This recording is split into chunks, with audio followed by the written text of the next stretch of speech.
داسې ډېرې خوندې او مندې سته چې خپل اولاد ته ښېرا کوي بددعا کوي. داسې مه کوئ. د مور و پلار هم دعا قبلیږي او هم یې ښېرا قبلیږي. ته د خپل اولاد ته ښېرا کوې. داسې ډېرې زنانې سته خپل اولاد ته وایي د مټر تر ټیرو لاندې سې، ټوک ټوک سې، در په دره سې، ځوانې مرګ سې. نو داسې وخت به یې ته دا ښېرا کوې الله به یې قبوله کړي. بیا به پښیمانه یې، بیا به ارمان کوې، بیا به ژاړې. نو اوس لا خپل اولاد ته ښېرا مه کوئ. نصیحت ورته وکړه، کیولی سې څه ووهه، لیکن ښېرا به دعا مه ورته کوه.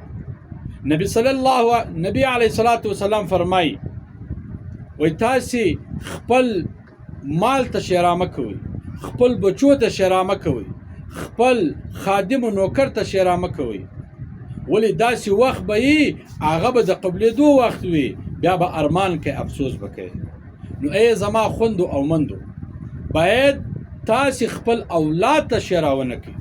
اوس خو ښېرا نارینه هم کوي، خلک هم کوي. نو زه پلارانو ته او مندو ته او خوندو ته دا وایم چې تاسې خپل اولاد ته ښېرا مه کوئ. بیا به دا ښېرا قبوله سي، بیا به افسوس کوئ، ژاړې به، ارمان به کوئ.